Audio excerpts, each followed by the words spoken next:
Balungi mukama waffe yeebazibwe nnyo. Mbalamusizza nnyo nate mu linnya lya mukama waffe Yesu era ne mbaaniriza mu kifo kino nga bulijjo. Mwebale kujja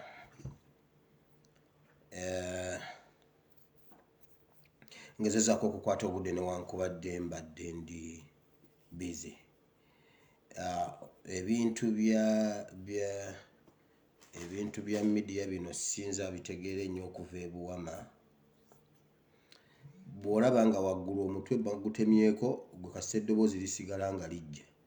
Kasita olaba nga omutwe teguliiko naye ng'eddoboozi lijja, eddoboozi ekikulu si mutwe.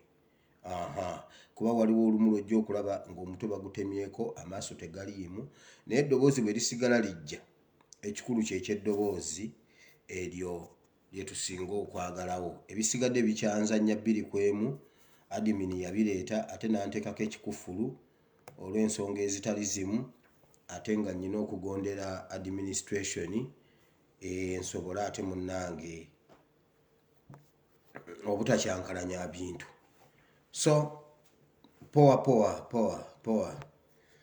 Tujja kugenderawo mu linnya lya mukama waffe Yesu, tugumiikiriziganye mpola bw'ondabamu n'endali saba busabe gambe mukama ezo endali zive mu ASP. Bw'olaba omutwe teguweze gamba mukama tebagutemako. Ekyo kyokka ye saala. Ebisigadde kasita message obeera ng'ogiwulira, tujja kugenda mu maaso mpola mu linnya lya mukama waffe Yesu. Era ne wano wentuuse munnange saasuubirawo okuva eri ewaffe ebuwama, saasuubirako nti nsobola okubeera mu maaso gammwe bwenti nenjogera. Kati ne bwe mba wa bikuggukuggu mwe temufaayo, ebuwama nsigala mba ndi wakabi nnyo. So tujja kugenderaawo. Olwaleero ennaku z'omwezi ziri 5 omwezi ogwa January omwaka gwa mukama waffe ogwa 2022. Twabadde tulina episodes ez'okusonyiwa, ez'okwenenya n'obutakweka kibi, kuba twasomye buli lwe tukwekereza ekibi ate twongera kwonoona. Twalabye Dawudi nga yeekaza, ne tulaba Museveni nga yeekaza. Dawudi akitegedde amaze okutta Uriya.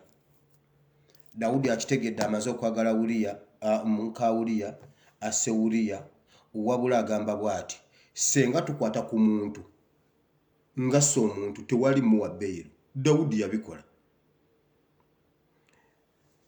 Kabaka Nabbi Nasani najja n'amugamba ddala wamma kituufu omuntu ng'agize tebamuwa bbeero? N'agamba nedda, omuntu ali ate endiga ya munne ate ne bamuwa bbeero, oyo omuntu aba tasaana kuwa bbeero. Naye nga omuntu gw'asibako gw'agamba ye yennyini ye yalidde endiga y'omuntu. So Museveni ebyo ebintu byakola simanyi, omuntu atta tebamuwa bbeero, simanyi. Dawudi yabikola ng'alongoosereza. Museveni abikola alongoosereza mbu omuntu adde agambe gundi ab'e Masaka bagambe omuntu yatutema ebijambiya, Museveni amumye bbeero. Nga Museveni ye yatema ab'e Masaka. Bannayuganda Museveni yatema abantu b'e Masaka ku ground yaliko olunaku lwe batema emirambo simanyi 19 simanyi mmeka emingi. Museveni yaliko kwolwe Masaka waaliyo security nga n'omuntu aggulawo eddirisa bamubuuza oggulawo eddirisa COVID ayingire galawo mangu. Tebaagala kulaba konvoyi ya Museveni, kyokka ate ne batema abantu abangi. Ekyo nja kukimulumiriza ne Katonda akimanyi. Wabula agamba omuntu atemye omuntu tebamuwa bbeero, wabula nga yatugamba my own, they are the ones killed Mando. I came to know that they are the ones, but okay, we shall see. Tanaba baleeta, wabula agamba omuntu atta omuntu tewali muwa bbeero. Ebyo byonna Dawudi yabikola. So leero tugenda mu episode endala ez'okusonyiwa tujja kukomawo. Museveni tugezeeko tulabe oba tumusomesa okwenenya alekerawo okulongoosereza, kuba buli lwalongoosereza ate abeera ayonoona. Leero ogenda kuwandiika ekitabo kya Genesis olubereberye. Tugenda kusoma essuula 47, ngenda gisomamu olunyiriri, ennyiriri 2 olw'e13 n'olw'e14, ennyiriri 2 zokka. Naye nga sitole yonna nja kugyogerako okuva mu ssuula 3, okuva mu ssuula 37 gye nja okugijja nga batunda Yusufu. Ne bamutunda mu ssuula 37 oyinza okubisanga mu lunyiriro lwa 27 naye kati ngenda kusoma ssuula 47 kubanga gye njagala ebirala nja bigattagatta mpolampola mbireete mbiteekemu ebintu nja kuba obitegeera. Leero ndeese omutwe gw'obubaka bw'olwaliro nga neebuuza mu Bible and Politics. Enkuba yatandikirawo okutukuba nga bannayuganda. Enkuba yatandika ddi okutukuba? Njagala tuddeko kemabega mu Genesis. Tuddeyo mu Genesis tulabe enkuba yatandikirawo okukuba bannayuganda okutuuka okubanga omugwira atufuga ate atubaddeko wateko kubaawo kozi yavaawa. Kati tugenda kukijja mu Bayibuli tulabe kyali kibaddewo mu Bayibuli. Ensobi balize baakola twazikola, waliwo we twazikolera, tusobola kuzigolola tutya? Bali bwe baazikola zaabatwalira bbanga ki? Bible and Politics leero we tugenda okujja ekyawandiikibwa ky'olwaleero nga twebuuza enkuba yatandikirawo okutukuba. Kenya yo bwe yakizuula, Kenya yabuuzako ekibuuzo ekyo. Raila Odinga ne Uhuru Kenyatta baatuula ne babuuza enkuba yatandikirawo okutukuba era bwe baazuulawo ne bashakinga hands. Olwaleero Kenya eyinza okuba si ye Kenya eri. Olwaleero bye baalingamu luli leero si bye baliko kubanga baazuula enkuba we yatandikira okubakuba. So n'olwaleero njagala tulabe Uganda enkuba yatandikirawa okutukuba. Nzikiriza Katonda nti nno tujja kuva wano ng'alina gw'ayogedde naye ajja kuba ayogedde naawe era mujja kweyongera okutya Bayibuli nti Bayibuli si kyakusaaga. Bw'oba ogenda okukugema genda bakugeme, Bayibuli gireke gyesonyiwe, tesaana kugemwa. Bayibuli yonnamu terumwa COVID. Abaana baliyo bakaaba. Abaana babadde balina okudda abava mu vacation bali Uganda bakaaba. Bagambye amalwaliro gonna buli we balaga babagamba mulina COVID. Bateekawo Namirembe, Case Clinic, Noviki, simanyi Makerere, Sikibbe, abaana bonna buli gye bagenze babagamba muli positive.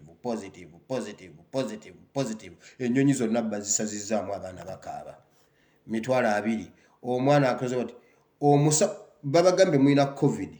Abasawo ababajjanjaba tebambadde gloves, abasawo ababajjanjaba tebambadde masiki, bajjanjaba aba COVID babalese baddeyo ewaka ate beegatte n'aba COVID. Kwegamba ekiri e Uganda COVID ekiri e Uganda. Abaana amaziga gali wano abaana bakaaba. Nze ennyonyi yange bagisizazizaamu Pastor Saba ne mugaso kugende bakujjanjaba COVID. Pastor nze siri mulwadde. Omu ampeereza ng'omusawo amujjanjaba amugambye sijja kumira bino ebiweke gwe nkuba eddagala lya COVID mpone mangu. Dokita n'aleeta engalabi, tayina gloves, tayina masiki, ajjanjaba wa COVID. Omwana n'ambuuza naye ddala Pastor bw'oba olaba nnina COVID ono COVID. Ebyo byonna tugenda bituukamu, tugenda bisoma naye katugende mu ebintu bingi nnyo simanyi bannabimalawo. Maureen Skin Care kyekyokuldamu ekyolususu bw'oba olina ekizibu kyonna ekikwatagana ku lususu. Maureen Skin Care kyekyokuldamu. Inbox minkuwa ennamba ye kuba kizibu kibi nnyo toyinza kubeera nga mu nnyumba yo nga mu ssimu yo toyina mu nnamba ya Maureen Skin Care. Kati oba olinamu nnamba yaani? Olina okuba nga olinamu ennamba ya Maureen Skin Care in case of anything kubanga gy'olina okuddukira akutaase ku kikwatagana n'olususu. Njagala okubeebaza mwenna abasubscribinze ku ASPRC Mowire Bible and Politics YouTube channel. Mwebale nnyo, mwebalire ddala, mweyongere okusubscribinga. Mukama jabba mpera omukisa. Information gyeri bw'oba olina message z'otaawulira genda yoziwulire bingi ebyayogerwa nga kati birabisa ojja bisanga mu video zeri. Waliwo omwana omu ankubidde essimu n'angamba Pastor nkusaba onzijukize wamma video eri olina video gye wagamba nti social media egenda kwawukanamu, waliwo olutalo olujja ku social media ku ba bloggers kakati bakakkanye ku kino kakati olaba ate gundi bwe yayogedde waati ate Pastor kintu wakyogera mbadde nkisuubira mu video ya nga 7 ogw'ekkumi naye sigisanze wamma Pastor wakyogera ddi? Nze kasita nakyogera genda okinoonye. Nabagamba okusinziira ku byendaba ne byempulira social media ejja waliwo ekijja mukirabye ate siina ludda lwe ngenda kuteekinga kubanga ndi wano okusomesa Bayibuli sinaba kugisomesaako yadde page ate nzire mu nkayana mbu ate gundi nedda. Nze ngenda basomesa Bayibuli, mbasomese ne revolution, mbasomesa Omuganda n'engoma. Tukyalina okugenda ku Muganda n'abalongo. Waliwo najja okujja wano mbasomesa abalongo, mugenda ne muzanyisa abo abaana abalongo mu Buganda abo abaana bakulu. Kati nze byokubasomesa nina bingi, towankubira simu kungamba mbu ate kakati gundi. Tukyali ku Bayibuli, Omuganda ne Bayibuli, Omuganda n'engoma. Kati mu maaso awo tunabanga abaterera nga revolution egenda egguukirira bwete. Nze gye mbaleetera Omuganda n'omulongo. Bw'onoddamu okuzaala abaana abalongo tugenda kubonaabona, ogenda bugenze mu kookoowe. Mbwenu omusaaga nange. Nze Buganda yanfunanga kirabo okuva e Rwanda. Mu bantu Buganda be yafunanga ekirabo okuva e Rwanda nze omukubbu, omujjwa. Kati sigenda kutekinga, siyina saidi yonna gye ngamba nti eno ndi mu kusomesa Bayibuli. Olwaliro ndi ku Muganda ne Bayibuli, Omuganda n'engoma. Mukitegedde? Kati ate temusika topic ziri ezisembayo, zi Devonshire white paper temuzireeta wano. Ezo zisembayo eri nga tumalako O level. Eyo gye basomera Devonshire white paper ne bwe muba temugituuseeko era muyita ebigezo. Naye waliwo topics enkulu, missionaries, Arabs, ebyo byo muyina obisoma kuba bayina obiseetinga. Kati Devonshire iyo ne bw'ogibuuka era oyita history. Kakati ye kooko we tujja gisanga eri. Ne bwe tuligirekayo mujja kuba musobola okuyita O level. Mukitegedde? Kuba kati abasinga mwagala tugende ku Devonshire white paper nedda ssebo. Eyo yesembayo. Mu secretariats z'olwaleero waliwo okupulaninga okutema ebijambiya mu Northern Uganda ne mu West Nile. Eno meeting yabaddewo nga bagamba bwe bati Buganda region ne Busoga region, NUP ne His Excellency Kyagulanyi babuutikidde nnyo region zino. Ne bagamba West Nile ne Northern Uganda baali babeesigye nnyo. So bakyali awo mukanzunzu tebannaba kugira nnyo kugenda nnyo mu nuupu okusinziira ku bo aba NRM. Ne bagamba wateekwa okuteekesaawo omukono ogw'amaanyi ennyo n'obukodyo obw'amaanyi ennyo okulaba nga West Nile ne Northern Uganda tebabukaala mu NUP. Ne bagamba bwe bati bateekeyo embeera y'okutema ebijambiya. Bagambye ebijambiya babyagala mu bitundu bino wammanga Paida, Zombo ne Kitgum. I repeat, mukasalangayo nga mutandikira awo leero ennaku z'omwezi ziri 5. Leero ennaku z'omwezi ziri 5 January omwaka gwa 2022. Abantu bano ababadde mu meeting eno mwabaddemu Museveni, Muhoozi, Kayihura, Mbabazi, Otafiire ne Kayinemizimu. Bagambye bwe bati bateekewo ebijambiya engulu eyo. Naye bakyalina bagambye ekikyabasibye ye communication, okucommunicatinga n'abavubuka be basobola okufuna okukibakolera, kubanga kizibu okuleeta abantu abatali ba mu kitundu. Bajja kubeera bangu ba identifyinga, baagala abagenda okukibakolera nga baana nzaalwa za mu kitundu nga bwe bafuna abaana enzaalwa z'e Masaka ne bakibakolera e Masaka.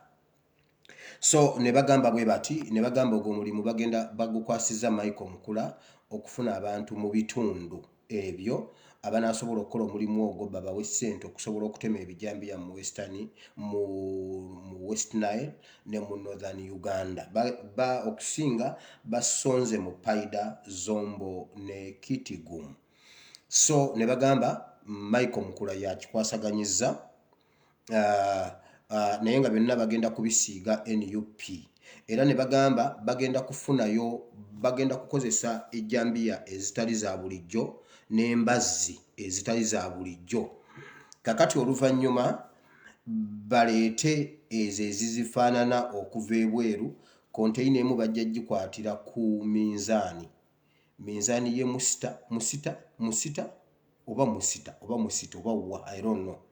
Bakwatirewo bajja kupima gundi konteyina bagambe eno ng'ezitowa nnyo, bagende okugiggulawo okugyaza nga erimu ebijambiya ebifaanana bye banaaba bakwatidde mu Northern Uganda, nga si bya bulijjo, si jambiya zino ezaffe eza bulijjo. Zino zigenda kuba modo mpya ya NUP. Bagambe bannanga omwana Kyagulanyi abadde aleese ne container number era be banakwata bajja gamba impopular receipt zijja kubeerako Kyagulanyi Rubongo ya Ssenyonyi signed by authorized beba clients beba nanyinizo nga baleese container mpya ey'amajambiya n'embazzi ebitali bya bulijjo ng'ebizibiti ebimu babikwatiddeko mu Northern Uganda ebirala bajja bikwatira ku minzaani y'e Luweero ebirala babikwatire ku minzaani y'e Musita oba Musita kiri ludda wa I don't know nange mbabuulira bye mpulira kuba mbeera ndi mu mulabba waggulu nga neewubanga kinyira saagala kundaba saagala kunjira kati bye mba mpulidde nange bye ndeeta Musita mwe mumanyi abatambula abazi minzaani mwe mumanyi ezimu bagenda zikwatira Musita endala bagenda bikwatira Luweero ku minzaani simanyi oba minzaani ya Mwanyi nze nkoma ku minzaani ya Mwanyi gye mmanyi ndi weebuwama oba binabeera bitya I don't know ezo ze security alerts zenninawo aba Northern Uganda ne West Nile mweteeketeeke bagenda batema ebijambiya nga bwe byali e Masaka kubanga Museveni agambye bw'ati NUP amaanyi gaayo gagiri mu Buganda gagiri ku social media Buganda erinyo ku social media ne Central Region kati bagendeko eri watali social media bakole fujjo lyabwe balabe nga banafuya NUP ereme okusensera emitima gy'abantu. Now bingi nnyo ebiriwo ne mu politics mulabyeko ku CBS nga bagamba nti baagala kukyusa mu tteeka omusajja gwe bayita Kafuuzi MP akiikirira Kyegeegwa Mwenge Kyegeegwa constituency mu parliament era ye mumyuka wa Attorney General agamba mbu akakiiko ka Constitutional Review Commission kagenda kutambula nga keebuuza ku ggwanga lyonna baagala okulonda kudde mu parliament nga tulonda ababaka ba parliament ekibiina ekisinze okulonda ababaka abangi kyekiva mu president kyekironda president era bwe mukirabyeko ku CBS mwena ne muyomba mwena ne mudduka mu kabokisi message zammwe mbadde nziddamu zizeemu ne zinsinga obungi waliwo omuntu omu yakomentinze ku YouTube n'angamba ssebo tokyaddamu comments zaffe n'omugenzi ekyamutta butadda mu comments naye bannaye akabokisi kajjudde Facebook ejjudde YouTube ejjudde omufubo baddamu naye omuntu yangambye toddamu tomanyi nti n'omugenzi kyekyamutta bannaye ndi mukubaddamu mbeegayiridde sijja kufa ndi mukubaddamu so banji muyombye ne mugamba era mumulaba Museveni mumulaba kakati akyusa kakati era mumulaba nze bye mbagamba one njagala bagamba tulina okukola amagezi gonna okwerwanako okulaba tewali Museveni kututuusa mu kalulu ka 2026 nga ye president ekyo kimu ekyo tekiriyo Museveni alina kuvaawo kati kuba yabadde alina kuvaawo ggulu abadde alina kuvaawo leero nga 5 nga tunona Honorable Segirinya naye munaye process y'oggula engoma ebeera mpanvu n'engoma zibeerako receipt zibeerako nini namba zibeerako tini namba zibeerako code barcode zibeerako ki kati tukyali mu process ya ggula ngoma Museveni talina kututuusa tetulina kumutuusa 2026 ekyo tekiriyo ekirala Shadrach Meshach ne Abednego bagamba bwe bati Katonda waffe anaatulokola naye ne bw'anaaba tatulokodde tetugenda kusinza kati gwowulira ate era Museveni ekyo tetulina kumutya nnyo Museveni ne bw'anaakyusa golo posts n'agamba nti nno tugenda kulonda ababaka ba parliament era nakyo tetulina kukitya kubanga era bannayuganda ffe tulonda Bayibuli egamba nti embwa edda mu bisesemye byayo omusirusiru abanga mbwa adda mu bisesemye byayo eyo modo ye yaliwo nga Museveni ajja Museveni n'agikuba n'agana n'agamba ekyo tekisoboka oboto otubba omuntu alina okwerondera president era najja n'agamba nze wamma mbawadde mulonde nze ndiwo wamma ne Ssemwogerere ne Kibirige Mayanja Kofi wamma president kyekyo ife katukwerondere ndyoka nziba akalulu mu kibayiti ne muwa akalulu kati bye yakuba embwa bwetandika okudda mu bisesemye byayo kati agamba nedda ababaka ba parliament balonde ekyo kikulaga obunanfuusi no ne wetumutuusiza kati Museveni wonna watutwala mu kisaawe kyatutwalamu nakyo tulina okuba ne gaps ezikigendamu bwe tusigala nga ate ekyo kye twesibyeko okutya nedda nakyo bw'aba tutteyo tugende wano talina kututwalayo naye bw'aba tututeyo ekirala tuyinza tutyo mutuula mutya ne mukkiriza Constitutional Review Commission y'omusajja Kafuuzi atambula atalage Uganda ne mutamuba musekuzo kutula kutaka. Kafuuzi njagala otambule ng'otubuuza ng'otusomesa nti tetulonda president tulonda MP tulaba oba tunaabulwayo omusajja enjasabigwe ngwaŋŋuli bo musekuzo n'okalira mu ntebe bani be mumanyire okutuuka ku ekyo naye ate ne bwe tuba tugenzeeyo ate era ekyo tetulina kukitya. Nabagamba nja basomesa Museveni mu Bayibuli. Sawulo bwe yatuula ku ntebe kye yasooka okukola kwe kugoba abasamize bonna. Ku nkomerero yabuuza tewaliwo musamize yeekweka mu ggwanga ndagule. Ne bamugamba bonna wabagula bonna wabagoba bonna wabasalako emitwe bonna wabagoba n'ogamba toyagala abasamize mu ggwanga lyo. N'agamba njagalayo omusamize andagule. Omukulembeze bw'atuuka okunoonya kye yali agobye ekyo kiba kitegeeza ki? Museveni yasomesa democracy n'agamba omuntu alina okwerondera omukulembeze kakati ate agamba nedda ate mmwe mugamba muli banafu ate muli banafu mutya. Museveni ne bw'anaanoonyeza Constitutional Review Commission mu Mamba tujja kujooja tujjako okulonda president tujja kujooja. Mmwe bannayuganda tusaana kutegeera kiki kye tuli olwaliro nzize basomesa ensi enkuba yatandikirawo okutukuba ebintu bingi nnyo ebiri ewaka simanyi oba naabimalayo. Ekyo kyokulonda pulezidenti nga ekibiina ky'ebyobufuzi nga tulonda ba MP bo ne bamutulondera mukirabyeko ku CBS ebintu bingi ebigenda okutambulira mu diversion zino ez'okwekuba gundi yakoze bw'ati gweva ku ssente ate nze mumpe ssente ate gweva ku ssente ate gwe wazibaze bubi ate twazituusa ate nedda ate charges ezaasinga nedda akawunti yabuuka nedda si macho mwe mwazirya ebyo bwe tunaabiddamu waliwo ekitambuliramu kakati tubadde tukyali ku kyamuganzirwaza abasezi bagenda kujja ate kakati wazzeewo okulonda ba MP batulondere Kayine Rugaba Kayine mizimu okitegedde tujja genda okukola tuti tukyali eno tukyalwana bagambe Constitutional Review Commission yewedde nti babaddeko mu Stensen ewa Maama Nakiwali babaddeko newa Muzeeyi Lukenge Emmanga ne mukunyu wale wa Muzeeyi Ndawula nti bannayuganda bakkiriza bagambye ate n'okulonda essente ziba nnyingi nnyo nti tulonde ba MP bamala twebuuze bannaye Constitutional Review Commission yatambula tukyalwanira ssente munaakomyawo okukaabira Sawulo nga Mukama yamugaana okuba kabaka.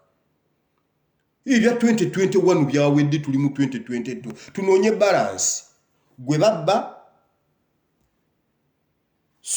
nammwe ababba mwetereezi temuddamu kubba ssente endala buwa baawe yabba naawe gwe babba yiga okusonyiwa ticha wange ngenda mugamba jjo nayogeddeko naye yankubidde ne tunyumyamuko wamma ticha nze ngenda kujja tusome byawandiikibwa eyakubba musonyiwe naawe yabba weddeko revolution egende mu maaso ekyo nkiggadde eyo debate ekome omusajja ali mukubba bintu birala bisingako awo ekyo nkiggadde Mukama ajja kuddizaayo wamma ticha wamma Mukama ajja kuddizaawo tofaayo. Ekikulu twalwanirira butadda Uganda tewaddayo kukujja mu mikono gy'abasajja twabasinga twakujjayo we move on mu linnya lya Yesu. Mukama ajja kuddizaawo Bayibuli egamba ebyo akawuka bye kaalya akakyaka kalusejjera Mukama ajja bikuddizaawo emirundi 7 Mukama akuddizeewo wamma mu linnya lya Yesu.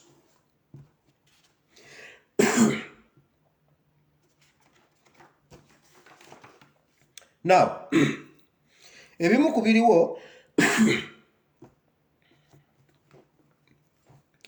etteeka lya NSSF balisayininze era ne basanyuka nnyo. Omanyi omuntu bw'atandika okubulwa ebyokukola.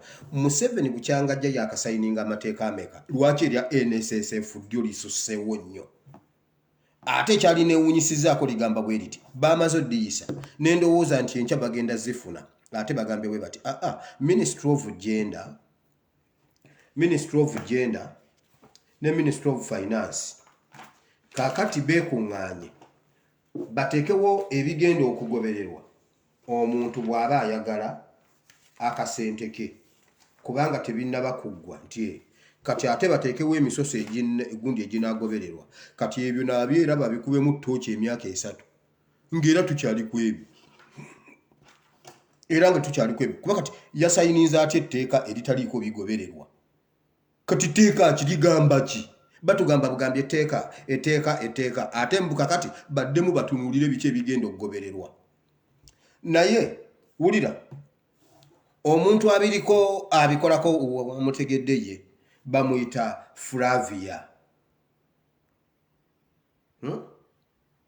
Kabahenda kabaki Kabahenda simanyi Kabahenda era yavunaanyizibwa ye yagambye ow'ekitiibwa president waffe ow'eggwanga omulonde etteeka litaddeko omukono simanyi Kabahenda era bo be babeera mu ebyo n'agamba kakati awo kyangu kuba kakati alisayinize kakati ekisigaddeko ate kukola policies biki ebigenda okugobererwa era biki ebigenda okugobererwa naye bannange nze mbuuza ffe mu Buganda temulimu yasoma kukolako mu kubeera mu NSSF nga yavunaanyizibwa ku policies ezo ebintu bingi nnyo waliwo ebintu bye tutunuya ne tubiraba ng'ebyokusaaga waliwo eggulire ly'endabye embalala mukono bakubye omwana omuwala amasasi eyamukubye omusajja Osiba muyita Asiimwe yakubye omwana amasasi ku lusooka ekiro nga bagaana okucelebratinga omwaka abantu ne bakola ki ne badduka ne bagenda ne bawaaba ewa DPC mukyala nga ye Annabel nyina mahoro Asiimwe yasse bawaaba wa nyina mahoro naye nga gwe basa omumanyi Shakira Nantambala obawulidde abasajja nga bwe bepositioninga obwo obuntu bulinga obutono naye bunene obulaga ekintu ekinene ekiraga nga bwe tuli mu buwambe Asiimwe yasse bawaaba wa nyina mahoro ye DPC wa mukono Ose yasse ya Asiimwe gwe basse ye Shakira Nantambala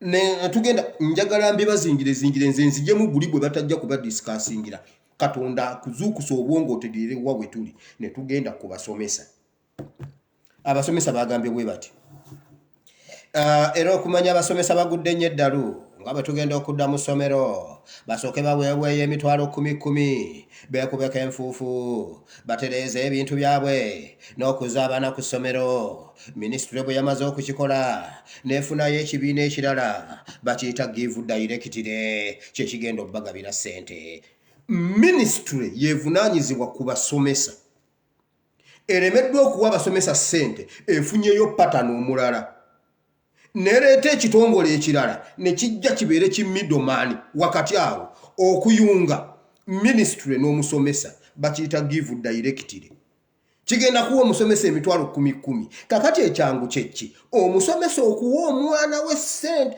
minisitule okuwa omwana we ssente kubanga minisitule ye muzadde ono omusomesa ye mwana yalemereddwa okuwa omwana n'afunayo ow'omulirwano amuweerero amutuusiza ebintu ku mwana ekibiina bakiyita give directire kigambye kigenda kukola obwenkanya buli omu bamuwa emitwalo 10 ne baleeta omusomesa musajja muganda erinnya lye yaani wuno wano namuwandiise Patrick Fred Kakembo yagambye egyo emitwalo 10 kuba ngenda kuwako school fees w'abaana nguleko ebitabo ate neekubeko n'enfuufu ku mitwalo 10 ani akulira era akulira amasomero gonna ag'obwannannyini mu ggwanga ayogedde n'agamba esente bagenda kuzifuna oyo yaani Patrick Kaboyo yakola ku byokugaba ssente Kakembo agambye emitwalo 10 agenda kuwako school fees z'abaana si mwana z'abaana aguleko n'ebitabo. Nabagamba twali mu New Vision, nekola mu New Vision emyaka 4. Ne tubagamba mmwe basajja mmwe etteeka ligamba liti lwaki temutuwa contract olunga tuli bakazo tewali machine gye tusobola kukolako punching machine ngikolako stitching machine ngikolako rayobi gundi cutting machine ngikolako ganga stitcher ene kubamu obuma zonna nga nzikolako lamination machine etekako obuveera ku ddiba kava y'ekitabo ebeerako akaveera obeera tokalaba oyinza obutakkiriza nti kuliko akaveera byonna nga mbimanyi ne mbagamba mutuwe contract. Tubagamba mutuwe contract kye baakola abo abayaaye bakabushenga ne badduka ne bagenda ne baleetayo ekikampani ekirala ekyasooka bakiyita Job Connect ne bagamba kati mwenna batali ku contract ya New Vision mugenda kusayininga contract ne Job Connect ne batwa outsourcing ne bigaana ne batufunirayo ekikampani ekirala bakiyita Exquisite. Eyo Exquisite headquarters zaayo ziri wali opposite ne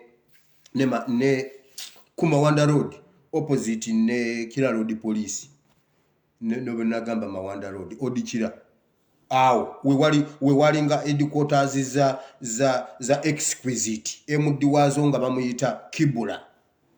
Nze nabagamba bw'okolanga nange ekintu weesibe ebbiri siri mwangu nja kubyogera ate nze ndi enguzi nze Kibula. Abantu twabagamba mutuongeze ssente tukole kye baakola bwe bati ne batwa outsourcinga mu Exquisite ne batusayininga nti mu bitabo by'aba shareholders nga balaga omukozi wa New Vision asookerwako afuna emitwalo 4 yenze kifuufu atabula inki akola page nation mu mawulire asiba pasozi eyetika akola biki olunga yenze kubanga temugamba mbuno nabalimba mbunakola nga mu New Vision nga ndi munna mawulire nedda nze simanyi byakulimba. Bwe twabagamba nti mutuongere contract batwa outsourcing ku mitwalo 4 ne batuwaako gumu nga gwofuna gumu naye ng'oli middleman yali 3 just kuleeta kikampani nga nze munnayuganda munnaabwe kabushenga munnayuganda munnange okumpa emitwalo 4 nange nvimbeko awulira kimuluma nnyo kabushenga. Waliwo n'omusajja omulala omunyankole bamuyita Talemwa Peter so yeesimbawo no kuba gundi yeekazo ne bamukuba akalulu. Talemwa Peter baakulyoka musajja wa SFC amanyi bulungi nange mumanyi twakola ffenna mu New Vision era byaffe abimanyi ebisigale sijja byogera. Ne batwa outsourcinga ku mitwalo 4 ne batuwaako gumu ife tulemezi lyako ne tusigala olwo nno nga batuongezaamu 13,000 batujje ku 7 batutadde ku mutwalo batuwadde ki contract ne tusigala nga tetuli bakozi ba New Vision tuli bakozi ba Exquisite.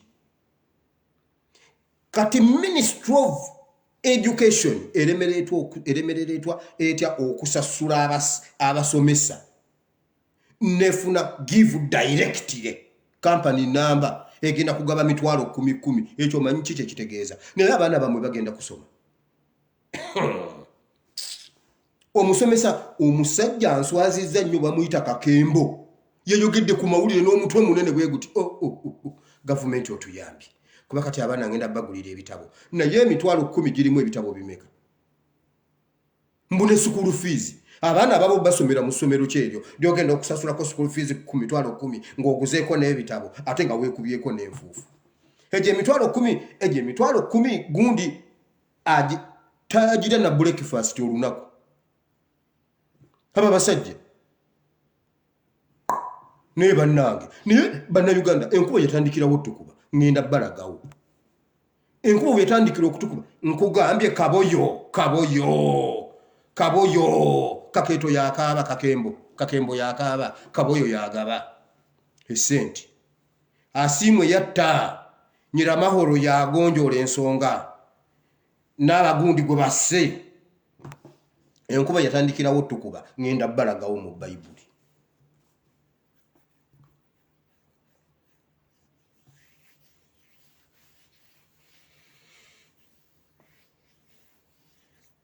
bwe tunaaba tetwerwanyeeko okwenunula mu ggwanga lyaffe abasajja baatuzingako mpola waliwo olumu twali mu nnyanja nga tuwuga mu biseera by'ekiddo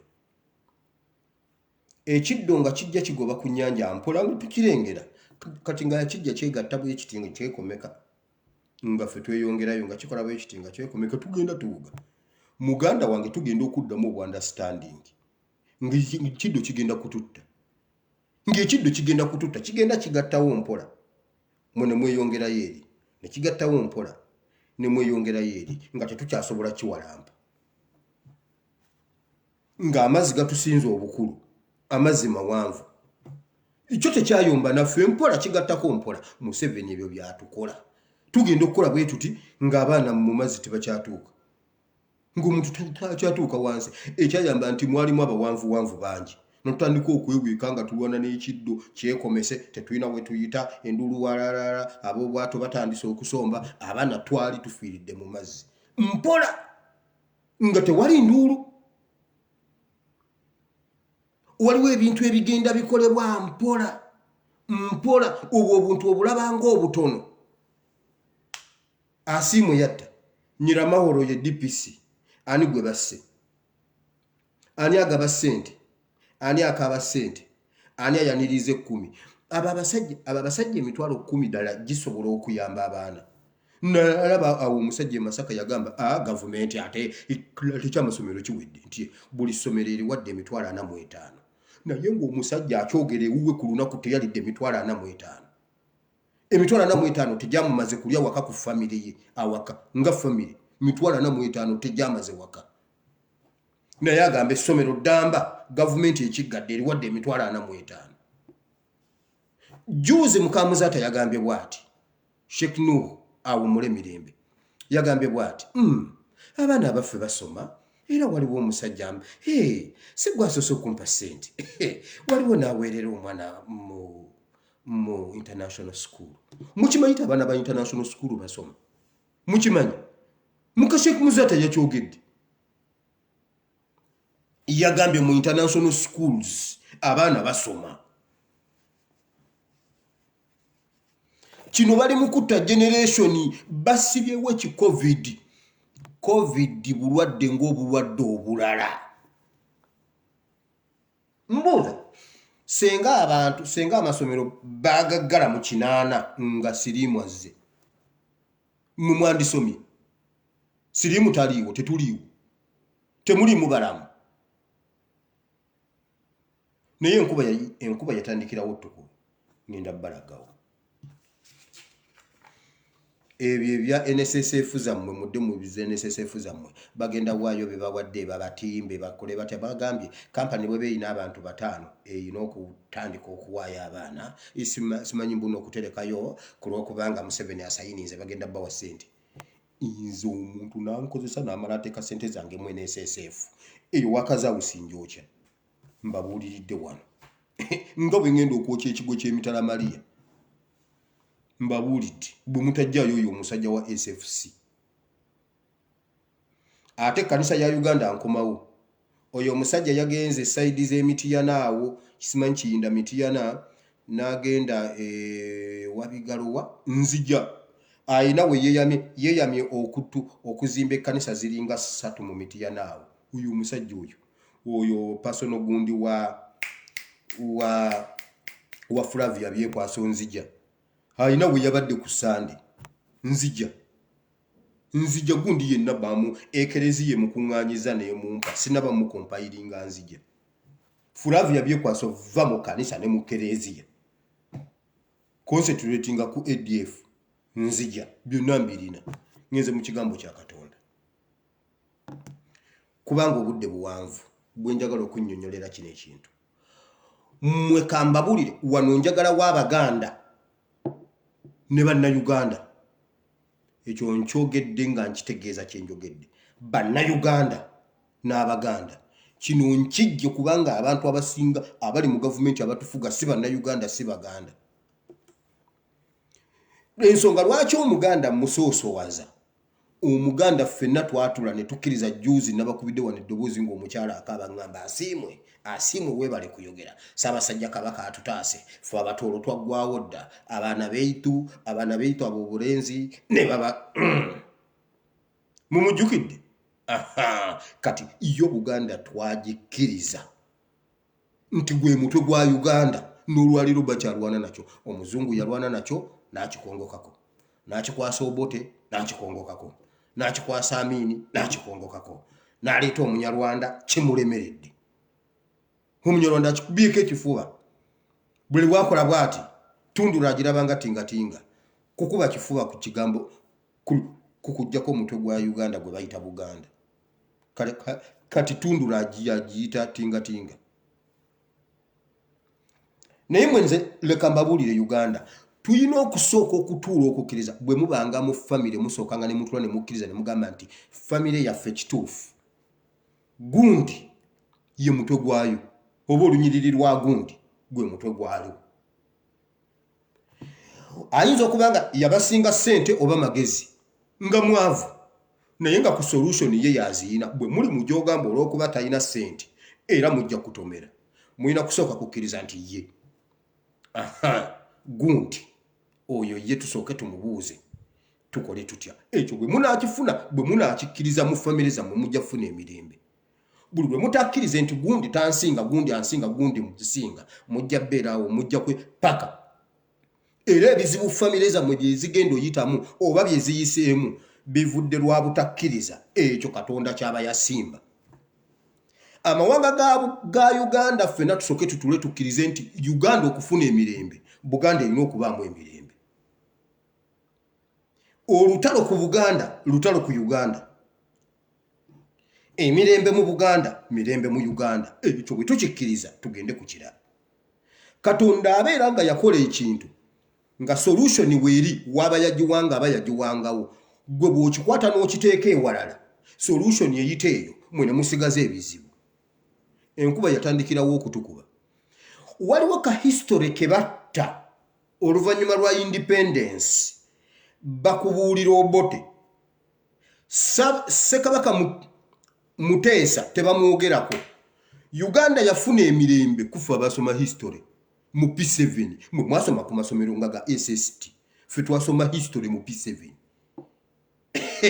naye mwe mwalaba ku mulembe gwa musajja yani Amanya Mushega Mayanja Nkanji Minister of Education nga basomesa history mu ssomero Muteesa yafuga eggwanga mu mirembe era Obote amala bbiri nyamu kati bano abaagala obitta batandikira ku Obote waliwo akantu ke battaawo ka myaka ng'ena tebakoogera ako nti Karamojja yakulaakulana ku ssente za Kabaka wa Buganda mujja gikkiriza njagala nkubuuze Kabaka wa Tooro mukoddomi wange awangaale entale ya Tooro oyo Kabamba Iguru Kabamba Iguru omukuuma nfuuzi oyo bwe mba mwogerako mbadde nyina nakubanga nsibye na taayi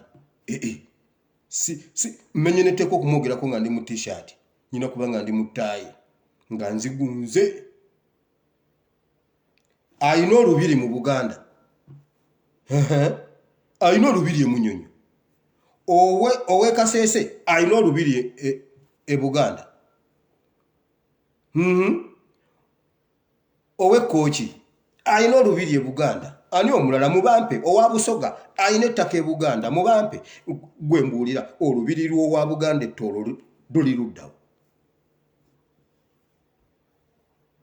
ku bombi ani mukuŋŋaanya mbuna Abanyarwanda bayina ettaka mu Buganda kakati lwaki temukkiriza nti Buganda gwe mutwe nkugambye oyo aweera ddala directives right away from Munyonyo nezigenda nezikola ettoolo ngali Munyonyo ate era lubiri lwe tolwogera nakko kigambo lulwe naye nga luli mu Buganda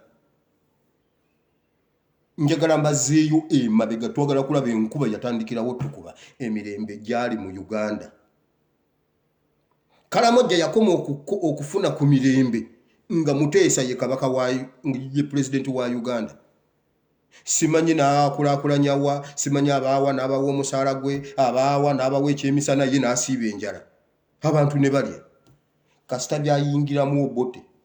Enkuba bwe yatandikira okutukubira bwe njagala okugira. Naye enkuba okutukuba kyava ku Baganda. Olwaliro episode eno y'Abaganda okusinga ne Bannayuganda. Okulyamu munnaabwe olukwe. Okulyamu omunnaabwe olukwe. Okulyamu munnaabwe olukwe ne bamutunda. Katonda yakimanya, yamanya ebinaabeerawo byonna, n'amanya nti waliwo wengenda okukulaakulanyiza Isirayiri. Abaana bano nnyo bakulaakulanya. N'apulaninga ebintu bye before Bible egamba nakumanya nga tonnabumbibwa mu lubuto lwa maama wo. N'addira Yusufu n'amuteekamu ebirungo byonna ebigenda okutaasa Isirayiri. Era n'obubonero ne butandika okweraga nti omwana ono emunyenye aloota ebirooto bamuluyiise sekalootera biki. Baganda b'olw'effujjo olw'obujja n'obutayagaliza ne bakwata Yusufu ne bamutunda n'agenda e Misiri. Enkuba etandika obbakuba n'agenda e Misiri. Naye nga solution z'ebizibu byonna ebya Isirayiri ne Middle East, countries zonna eza Middle East, nga Mukama yabikwata n'abikuŋŋaanya n'abiteeka mu Yusufu. Bo balowooza nti batunze Yusufu nga batunze solution z'ebizibu ebigenda okugwa e Kanani, okugwa mu Isirayiri. Kye bataamanya, bo balowooza batunze kano akaana akabeesiibako, akeefuula akakabi, abazadde ke baagala. Bafulufiga ne batuula ne bagamba tumutunde. Ne bamuwaayo ne bamutunda. Nga tebamanyi nti batunze solution, tebatunze muntu.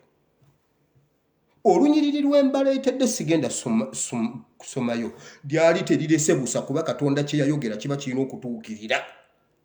Katonda kye yakola kyali kirina okutuukirira. Bayibuli egamba bweti enjala n'ekuba ensi ezo zonna, n'ekuba Kanani ne Misiri, n'ekuba Middle East. Enjala Bayibuli egamba nti enjala n'ebakuba ne bazirika n'okuzirika. N'ebakuba ne bazirika n'okuzirika. Kakati nga solution Katonda gye yateekateeka ye Yusufu.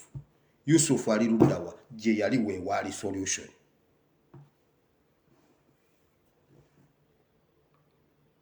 Bo baali bamutunda nga bamanyi batunze muntu, baali batunze solution.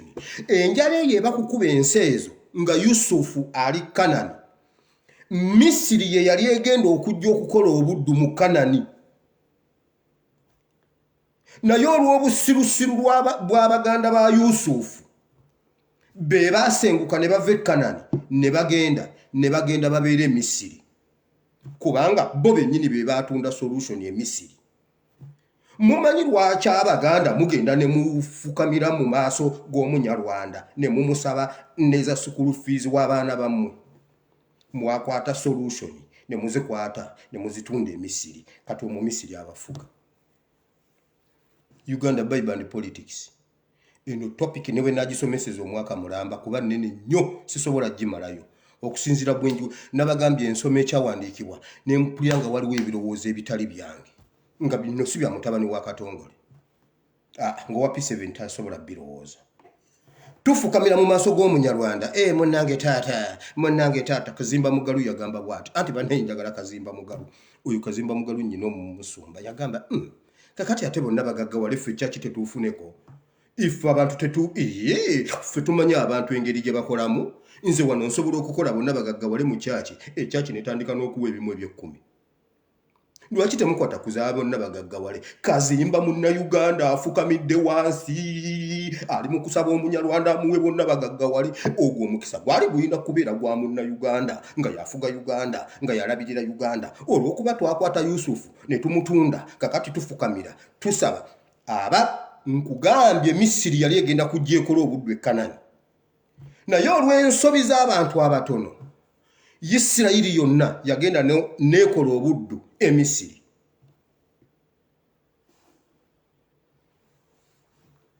Isirayiri era tewaliyo muntu yawamba Abayisirayiri kubatwala Misiri. Ekyo bw'oliwulira omuntu akikusomesa mukuba omusekuzo ku mutwe aliba Bayibuli agisomye bubi bagenda beeyagalidde. Bayibuli egamba nti awo ne wagwa enjala mu nsi eyo ne bazirika n'okuzirika. Bagendayo baagala mmere nga Mukama yakitegeka nti enjala eno bw'eribezze Yusufu alitereeza Kanani. Abamisiri bajje bapakase eno sente bazireke eno bwe bali babaddayo be balimanya bwe baliddayo naye nze nkulaakulanye Kanani. Abasiru ne bakeera ku makya ne batuŋŋaana ogenda osome history ne batunda Muteesa. Ne batunda Muteesa. Bw'onosoma history awo omusajja gundi ani Bendikito Kiwanuka. Bendikito Kiwanuka yatuula n'abagamba temukola ensobi okugatta KY ne UPC mbabuulira. Temugeza kuyingira mu bintu bino ne bagamba ono omwana asusse. Mulaba ono omwana bwakola bwati. Ne bakola byonna dingi n'abeerawo ne bakwata ne bagamba yo bannanga tufugata. Era ne bagamba tumutte ne bagamba nti tumutta. Tumutunde. Alema kufiira mu ngalo zaffe. Tumutunde agende. Ne bamutunda mu mikono gy'Abanyarwanda. Kakati buli omu agamba bannange kakati bannange kakati nze bannaye nkoze nti Abanyarwanda babbye ettaka. Do you know why? Ensobi Isirayiri batabani bagundi gye bakola ensobi emu y'okutunda Yusufu. One man is army. Yusuf yakostinga Isirayiri 430 years in captivity. Nga bali mu buddu. Oba ndowooza bwenzira wano mundaba kubanga bangambye olumu mundabako oluba ne mululaba ne mumala okulaba oluba ate ne mulaba ennyindo ate si yeye wajjajjange mulema. Okitegedde? Ensobi ze tukoze tulwanya okuzigolola juzi ne tugamba nedda. Bajjajjaffe baazikola tuzigolole ku luno. Tulina okukitereeza ku luno. Bannaffe bennyini ne baddamu ne basituka ne bagenda ne bagamba Yusufu tusobola okumukuguza. Oyina ssente? Oyina ssente? Tinina ssente. Gwani maama? Nze nakanguubi. Gwani nze Bajjo Mukasa. Ate gwe gwani? Nze. Abanyarwanda bo beegasse wamu bakutte kintu kyabwe tebeeryamu nkwe kubanga bakimanyi. Olw'okutunda Yusufu Isirayiri yakuulumukuka. Abato n'abakadde bonna ne bagenda okubeerwa e Misiri nga Mukama yali yakola Kanani bulungi n'agipulaningira n'agiwa n'omwana waayo agenda okukola solution ku njala. Agenda okukola solution ng'ali Misiri. Kati nga kisaana ate Kanani Isirayiri ate egenda ebeera eri. Ebbanga lye tunaamala nga tetunnaba kukizuula. Ebbanga lye tugenda okumala nga tetunnaba kukizuula nti ffe twatunda Yusufu. We are in for it. 430 years in captivity. Juzi tulwanye ne tugamba bannaye Mukama atukomezaawo ka Yusufu akalala akato. Ensi n'ekaagala buli muntu n'akaagala. Ewaffe ife Abanyarwanda ffenna ne tusensebuka nga tulabye kwoyo omwana omulenzi. Nange Omunyarwanda n'ensensebuka ne ngamba Uganda efunye solution. Baganda ba Yusufu bennyini ne bamukwata. Baganda ba Yusufu ne bamukwata ne baddamu ne bamuwaayo ewa Potifari. Ebbanga lye tunaamala nga tetunnaba kuzuula kintu ekyo. Amawanga mwenna ga Uganda mwegembuulira. Kubanga naffe we don't know why. Tuli mu ggwanga eririmu abantu amawanga amangi ennyo. Kati yessaawa ey'okwekkiririzaamu ng'amawanga amangi. Tusooke tuzuule kiki ekisobola okutujja mu buddu. ebbanga lya myaka 430 years olw'ensobi tulemeddwa naffe okugolola ensobi bajjajjaffe gye baakola. Katonda kye yateekawo aba yakiteekawo, yaddamu n'ayamba Isirayiri. Isirayiri neddamu nedda engulu, naye baabonaabona ne batwala n'emyaka emirala 40 mu ddungu. Abaali balina okutambulira ennaku 4 basasulira ekintu ky'okutunda Yusufu. Mmwe abatunze Yusufu e Uganda awo, generation zammwe zijja kusasula. Mutunze Yusufu. I can authoritatively say and prophesy, mwe Buganda, chansi ya Kyagulanyi ne Katanda neeyitawo. Chansi ya Kyagulanyi ne Kabatanda neeyitawo. Mujja kulinda Ebeni azaale omuzzukulu we yali banunula. Mbabuuliridde wano. Ndiba neewummulira ddanga temukyanzijukira. Mulina kulinda Ebeni ate naye mumukwate bulungi. Mumukwate bulungi, aliye nga tatuuyanye. Oyo mwana mumukwate nga bulungi nga tatuuyanye. Abeeraawo nga mumulabirira bulungi, azaale omwana mu mirembe gye, n'omwana amuwerere mu international schools. Oyo omwana w'omwana oyo yali banunula senga chansi ya Kyagulanyi ebayitako.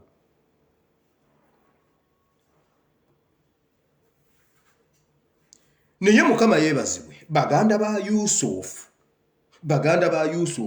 abatunda Yusufu bali awo nga basugumbiza emitwe gibalinga ejja bajjo nga bagenze bakwataganye. Kiki? Enjala nnyingi nnyo Kanani. Mukoze ntya? Twagala mmere wa Emisiri. Ewammwe wawunya ng'ewaabwe wawunya. Waali tewawunya, naye baatunda solution. Baatambula bajja banoonya solution. Kibajjo kiba kiri awo kitudde kiti kigenda okulaba ng'omuntu agaba emmere ate nga ye Yusufu solution ze yagenda nazo. Omuntu ali blessed. Olaba mugamba mbu Kyagulanyi yazimba mbu yafuna sente mu politics. Are you sure Kyagulanyi yafuna sente mu politics mmeka? Kyagulanyi yafuna sente mmeka mu politics? Oba baganda abaana bazuuladde ebikola nti nno birimu ebintu.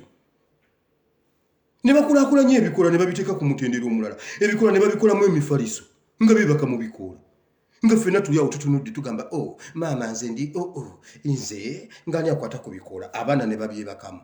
Ne bakukunula omwe ssente ne babikolamu essowaani, ne babikolamu emifaliso, ne babikolamu bulangiti. Abaana ne batunda ebintu, ne batunda products. Mu bikola ne bakolamu ebinyeebwa, ne bameketa ebinyeebwa, ne babirya enva, ne bakolamu amajaani.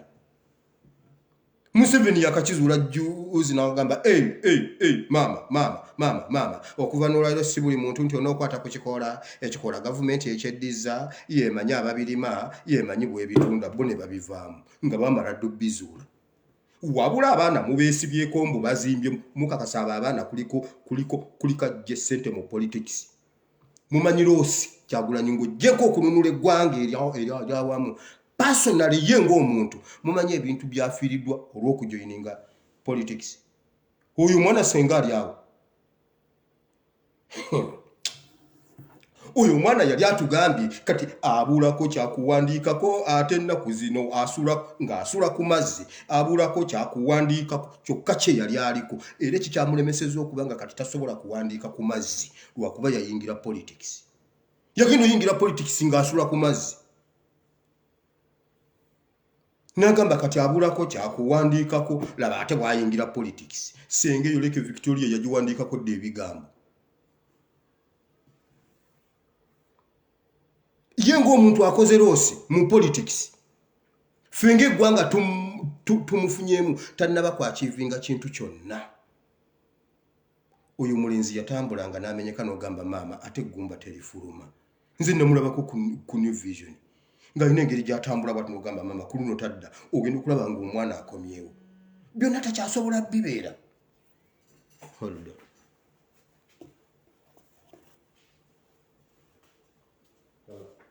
Yes, sir. Yes, sir. Yes. Yes.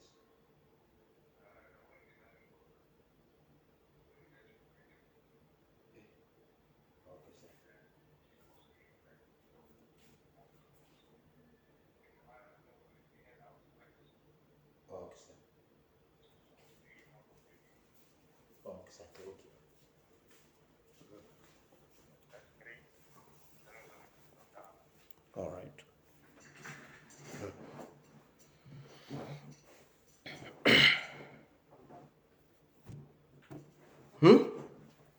mukitegedde wabula kati olwa propaganda batugamba bwe bati oyo omwana yagaggawalidde mu politics mumufudde agaggawalidde mu politics agaggawalidde ki mpaayo ekintu kyaguze ng'ali mu politics kimpe mujja mulangira emmotoka kirabo bamuwa buwi omwana yali yeegulira kati yafuuka masikini yafuuka masikini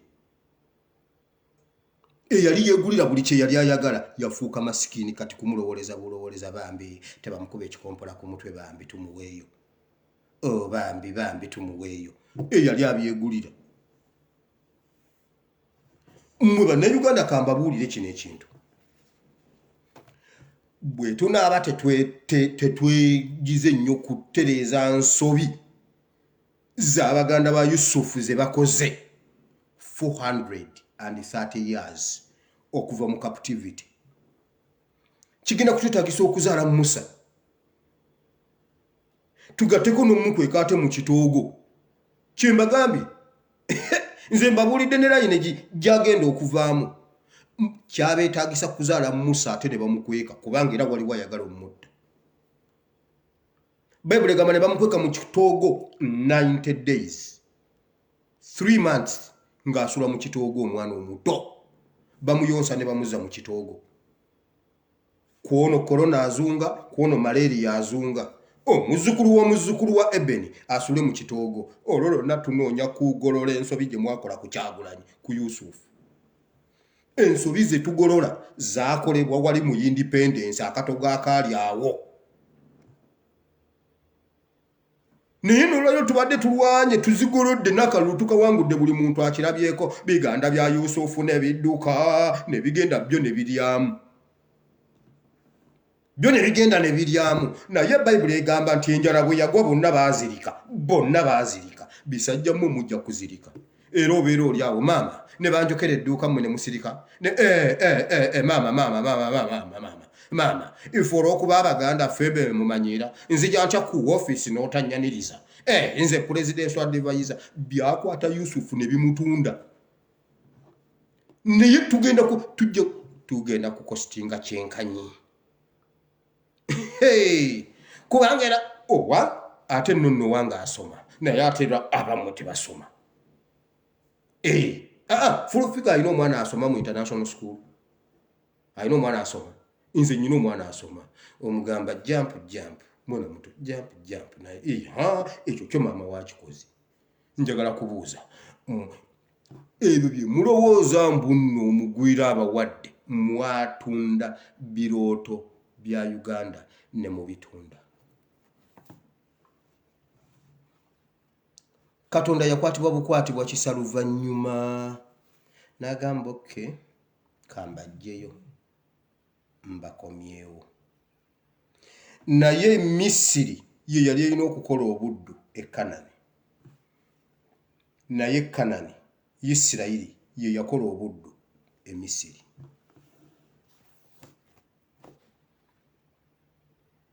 why twazanyisa solutions mwe kambabulire Uganda weerifunira emirembe ng'omuganda yali ku ntebe ndiba nfudde muligamba mutabani wa Katongole yayogera ekigambo Uganda lwerinywa ku mazzi omukyoli n'onywa amazzi ne gakubukala Omunyarwanda Katongole David okuva ebuwama anywa amazzi gamubukaale ng'ali mu ntebe muganda ate ne Museveni akimanyi kubanga era akozesa Baganda buli awali ekyekisiru okukibikkirira akozesaawo Muganda kuba akimanyi ayagala okubba ettaka era aleeta mayanja alina omutwe guliko ensanja bavunga 7 wanayinawo ensanja bavu wanayinawo ensanja bavu wanayinawo omutwe omulala wanayinawo ensanja bavu mayanja gwoba okolaawo akimanyi abamubalira bonna baba Baganda kuba bali bo tebalina magezi gabala nedda solution eri wa Yusufu era bw'oba oyagala solution era bajjayo eno ne bamubuuza tukole tutya ye n'ababalira ebyekisi ye n'ababalira bo ne bakolamu ekyabwe nga kinyigiriza Baganda ba Yusufu omusajja mayanja alinga eyalumwa ennumba alinga eyalumwa enjuki alinga eyakubwa eŋŋuumi alinga eyali kifeesi yenna ali awo atunulanga yo omusajja bamuyitani yabeeranga eri waffe ku jjolo mu Kivulu ku jjolo nga bazinaku alinazi apakati ye nayina bamutematema amajambiya mayanja bwatunula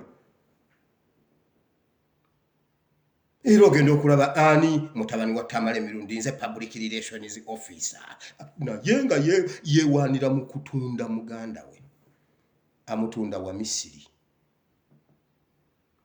era n'omuwira ng'agamba jjajja Museveni yayogera jjajja Museveni nze abaana abange bonna yabaweeredde nze omwana wange yanasoma amafuta nze nyina omwana wange dokita nze nyina omwana wange era oyo akola mu palamenti ate oluvaawo naye ffe twasayininga okubeera abaavu bannange anti mwakwata ebirooto ne mubitunda Misiri bw'eba yeeyina Yusufu yeesalawo byonna yeesalawo anaalya n'ataalye era tetuddamu kukaaba Misiri bw'emala okugula Yusufu ne bange emuyina mwamutundayo mwamutunda kati yeesalawo oba onooli oba tuulye layiro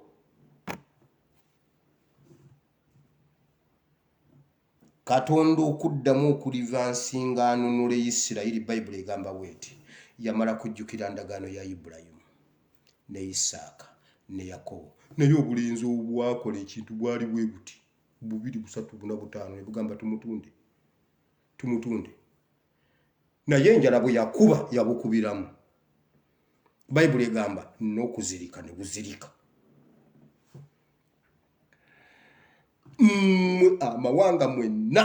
amawanga agakola Uganda tulina kuddayo ku drawing board tulabe enkuba yatutandikirawo okutukuba yebadde video y'olwaleero enkuba yatandikirawo okutukuba tutereeze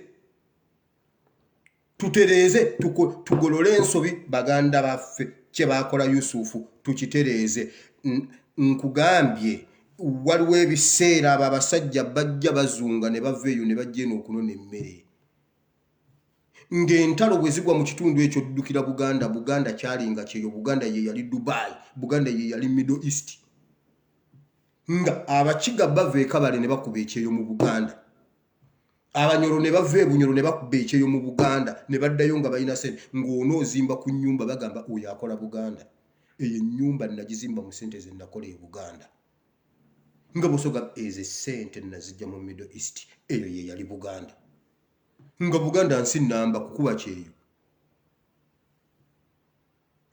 nze mu mwaka gwa 2000 nagendako ekabale mu mwaka 1992 I was in P7 ekabale ne bampa omukazi ne bangamba tukuwadde omukazi bwoba omutwala Kampala nonno mbeera buwama naye olw'okuba ova Buganda yonna nga bagiyita Kampala ne bangamba tukuwadde omukazi bampa omukazi yali mu kiga ne ngamba omukazi ono mutwale naye nga wakatongole ngenda mmuteekawa ate nayina maama oyo ye simubanyumiza siyagala mwogerako nayina maama nga bwe kikwata ku ebintu ebyo mbunakutte ne gundi yansuzaako mu kiryo nga bamugambye tusanze Wire ne muwala wa gundi ku kkubo wali nga bayimiridde yansuza mu kiryo namwekweka mu kiryo nga nnoonya Wire oli ne muwala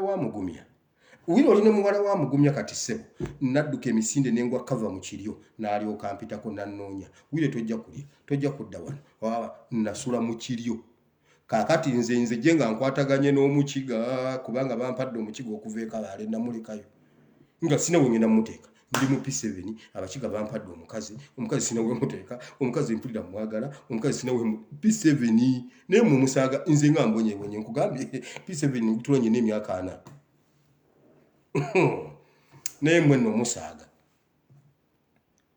nga okuva obuvi kino kibaleetedde bagamba olw'okuba nali nva Buganda bampa omukazi wa bwereere nga njogera Luganda kirabo nga ngenzeyo okubanona kusala miti ne bampa ekirabo kya mukazi mulamba ali eyo oba ndigenda ne munona simanyi ndimala kukkaanya ne afande Katongole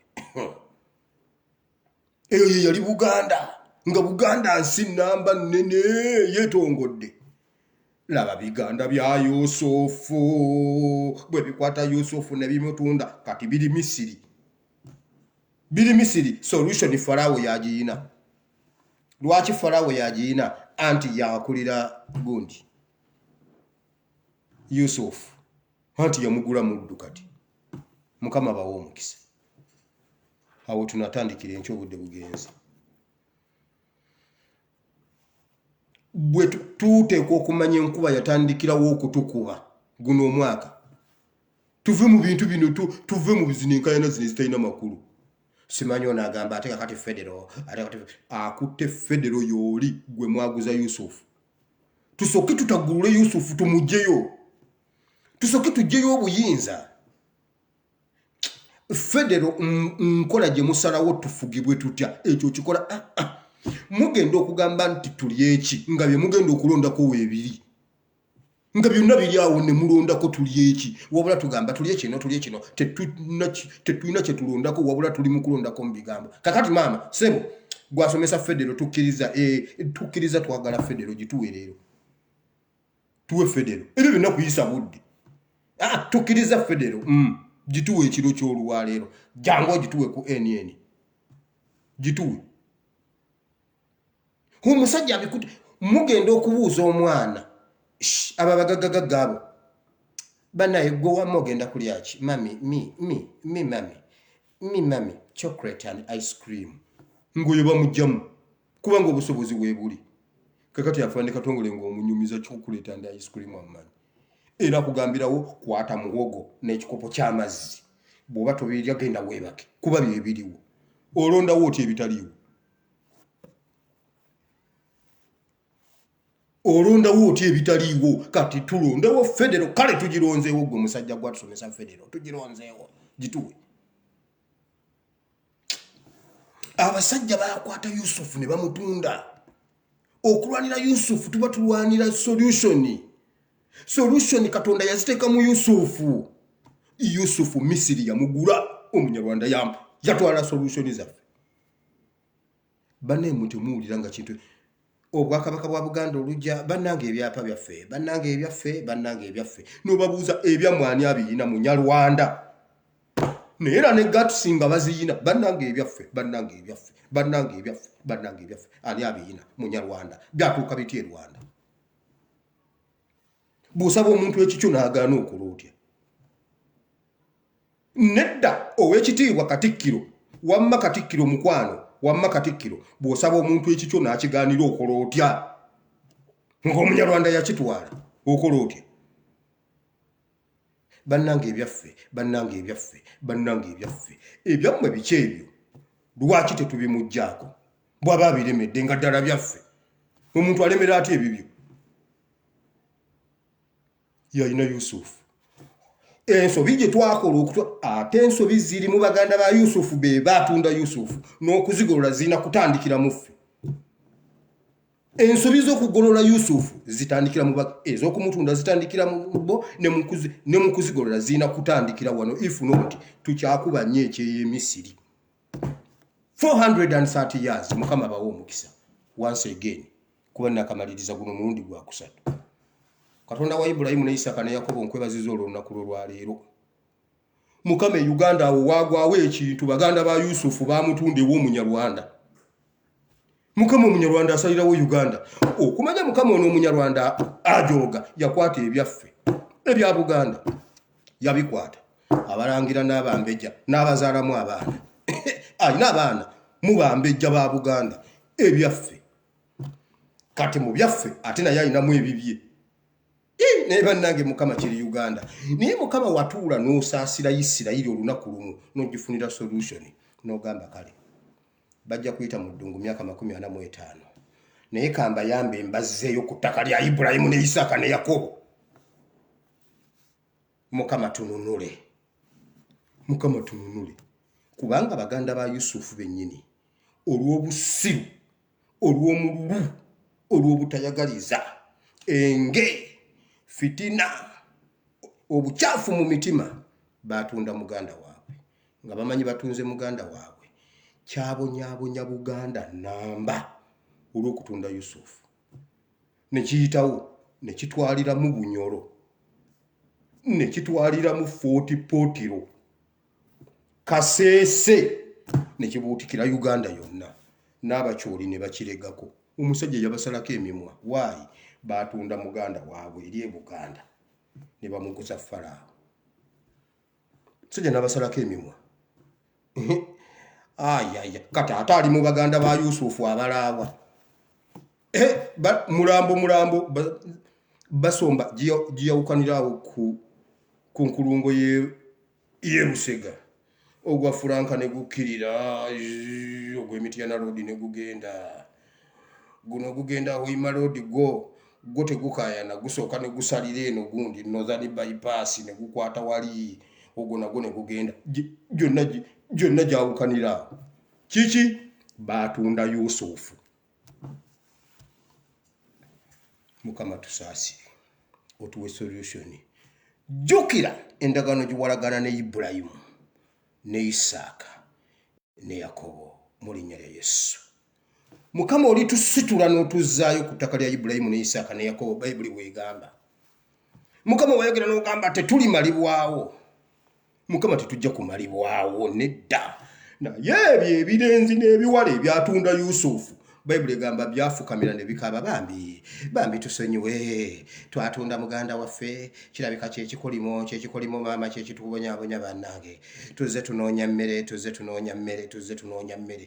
bisajja mmwe ne bikazi mmwe mujja gakaaba ng'ate muli mu maaso ga Yusufu we mukaabira bakabirako mu maaso ga Yusufu n'ababuuza ani abazaala muze wano okola ki muli bayekera nedda munnange waliwo ekitubonyabonya kiki munnange twatunda muganda waffe wangi mwamutunda munnaye twamutunda naye sinze yamutunda gundi ye yamutunda nze nali musudde mu kinnya naye wamma nze namugjayo ne mutunda ne muguza gundi nze nasinga ate wakiri nze ne yatunda wabula tetumanyi oba gyali naye tota nga bali ku Yusufu yennyini kwe beetottolera one day muligenda okwejjukiriza bwe muti nga muli magere mwe muli bamulowooza muyiseeyo payida simanyi muli luddawa muligenda okudda engulu bwe muti nga muli magere mu compound mugamba maama bambi totta. Mukama jjukira endagaano ya Ibulayimu ne Isaaka ne Yakobo onunule Uganda ensobi ze tukoze Mukama zituleetedde okusaka emisiri abakanani tusake emisiri wabaayo okubeerwa Mukama tutuuse okubeerwa emisiri. Mukama omunyarwanda atayina yadde eggaali ey'ekiti waliwo omusajja awo mu Kampala ayina eggaali ya kiti atundirako omulondo emmwanyi enfumbe ensiike ensekule engotte ayina eggaali ye ya kiti ekola ssente. Museveni teyagiyina ey'eggaali y'ekiti wabula kati yagabirako Kazimba Mugalu yagabirako Serwadda n'amuwayo emmotoka Serwadda n'avuga ono n'amumma oli n'amuwa ono Luwere n'agendayo n'awuuta supu w'ebinyindo by'embwa. Luwere kasita awulira ng'aludde okuwuuta ku supu ng'agenda mu State House nga Luwere bamuwa bamasheeki nga bagenda bazisimba wali bamasheeke mwenna mugenda kukuŋŋaana egindi buli omu alondemu eyiye ani abagabira Munyarwanda. Why batunda muganda waabwe solution zibalemeddewo ate olubanyigamu muzaata wowe wa inna lillahi Allahu akbar. Solution ya muzaata okuba omulamu mmwe mwagitunda mwagivugamu emmotoka.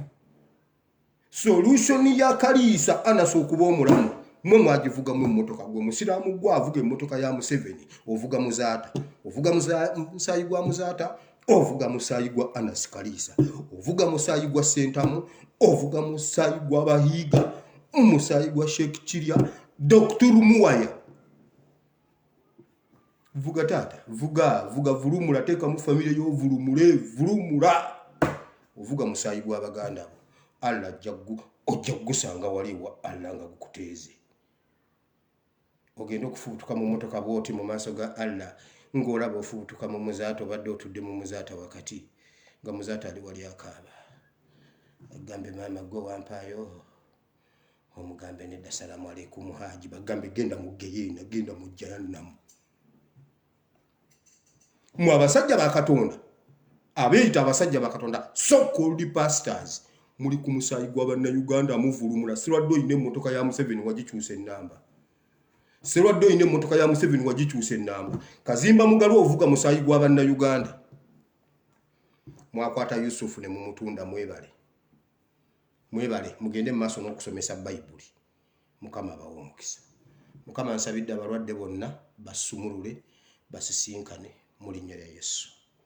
Kuba ffe Mukama gwe twasigazza tetulina malwaliro. Mukama amalwaliro gaagwe eddalu. Abasawo abatatya COVID. Omusawo najjajjaba wa COVID nga tayambadde masiki na giraavuzi. Wamma Mukama gwe oba otwejjanjabira. Uganda gwe twasigazza gwe mukwano gwaffe. Baganda baffe batutunda. Atufuga Munyarwanda tayagala kumanya. Amwogerako gwatta. Mukama abalwadde mbasabidde, ab'amabanja mbasabidde. Waliwo abeekejjambu batwala abaana ku ssomero. Mukama bayambe batwala abaana baabwe ku masomero. Naye nga amasomero wana wabadde staff room waliwo ebbaala wabula tutwala abaana ku ssomero. Naye Mukama taasa Uganda kubanga Uganda yo kyeri. Nze ndabye ebinyuma ku nsi ya Mukama naye ki Uganda kinyuma. Wabadde staff room waliwo ebbaala naye tutwala abaana ku ssomero. Mukama Eben tajja kusomera waawo. Alliance Modern Hotel School High School. Kiri Mityana mama nyabo. Mukama jangu otaase Uganda eri kubikukujju. Modern Hotel, Bar and Restaurant, School, Olevo and Mixed Day Boarding. Naye Mukama kiri Uganda mama nyabo. Sisinkana Uganda mu linnya lya Yesu. Amina. Gwale ogamba nti ayi Mukama olunaku lwa leero mpulidde ekigambo kyo nenzikiza n'omutima gwange nenjatula n'akamwa kange nti ndokose. Mukama ndokose mpa omwoyo omutukuvu anuŋŋamye ntambule mu butukuvu n'obutuukirivu mu linnya lya Yesu. Amina. Mbagala nnyo mu linnya lya Mukama waffe Yesu. Mukama abanyongerera omukisa. Genda subscribing ku YouTube. Genda subscribing. Osobola okuba ng'ogirabyeko ku Facebook. Osobola okuyitako no ku YouTube n'ogiraba. Waliwo abangamba nti nze video zo nziraba emirundi 3. Kati ogumu wakiri oba ebiri girabe ku YouTube. Mukama ajja kumpera omukisa. Mwebale nnyo mwebale ddala tusinkane enkya kangene nkola emirimu ate emirala. Mbagala nnyo message zammwe ndi mu kuziddamu omanyi buli kantu akagwawo awaka. CBS egenze negenda esoma eggulire ly'e Zimbabwe. Abaana babadde bagenda okudda ng'ennaku z'omwezi 24 ne mukatemayo message neziddamu. Pasito owulidde abaana 24 nedda abamwe bakyali ba 10 mutwale abaana ku ssomero. Mutwale abaana ku ssomero mbabuulira. Temugamba nabagaana okutwala abaana ku ssomero.